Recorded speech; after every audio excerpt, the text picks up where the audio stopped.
ఒక్క మాట తప్పుగా పలకటం వలన జీవితాంతం నిద్రలోనే ఉండాల్సి వచ్చింది. ఎంత లేపినా నిద్ర లేవకపోతే కుంభకర్ణుడిలా ఆ నిద్రేంటి అని అంటూ ఉంటాం. అసలు కుంభకర్ణుడు అంతలా నిద్రపోవడానికి కారణమేంటి? అసలేం జరిగింది? కైకసి పుత్రులైన రావణ, కుంభకర్ణ, విభీషణులు బ్రహ్మదేవుణ్ణి సంతోషపెట్టి వరాలు పొందాలని ఘోరమైన తపస్సు ప్రారంభిస్తారు. రావణుడు 1000 సంవత్సరాల తపస్సు పూర్తి కాగానే ఒక తలను పూర్ణాహుతి చేస్తూ 10,000 సంవత్సరాలు తపస్సు చేసి తన 10వ తలను కూడా ఆహుతి చేయబోతుండగా బ్రహ్మ ప్రత్యక్షమై వరం కోరుకోమంటాడు. తనకు మరణం లేని వరం ప్రసాదించమంటాడు రావణాసురుడు. అలాంటి వరం ప్రసాదించడం అసాధ్యమంటూ మరేదైనా వరం కోరుకోమన్నారు బ్రహ్మగారు. మానవులు తనకు గడ్డి పరకల వంటి వారని కనుక దేవతల, గరుడ, గంధర్వ, పన్నగ, యక్షుల, కింపురుషుల ఎవ్వరి చేతిలో చావు లేకుండా వరం కోరుకుంటాడు రావణాసురుడు. అలాగేనని అనుగ్రహించిన బ్రహ్మదేవుడు రావణాసురుడు బలి ఇచ్చిన 9 తలలు తిరిగి పుట్టేలా కూడా తిరిగి వరమిస్తాడు. కుంభకర్ణుడు గ్రీష్మ ఋతువులో అగ్ని మధ్య నిలబడి, వర్ష ఋతువులో వానలో తడుస్తూ, శిశిర ఋతువులో నీటి నడుమ నిలబడి 10,000 సంవత్సరాలు తపస్సు చేస్తాడు.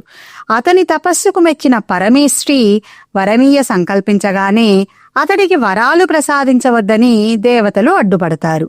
కాని బ్రహ్మదేవుడు తపస్సుకు ఫలితం ఉండాలి అని చెప్పి కరుణించటానికి బయలుదేరుతాడు. అయితే సరస్వతీదేవిని దేవతలు వేడుకొని కుంభకర్ణుడి నాలుకపై ప్రవేశపెడతారు. బ్రహ్మదేవుడు ప్రత్యక్షమై వరం కోరుకొమ్మంటే ఆనందంగా నిర్దేవతాహ అంటే దేవతలు అనేవాళ్లు అసలు ఉండకూడదు అని అడుగుతున్నాననుకొని నాలుక సహకరించక నిద్రత్వాహ అంటే నిద్ర కావాలి అని కోరుకుంటాడు కుంభకర్ణుడు.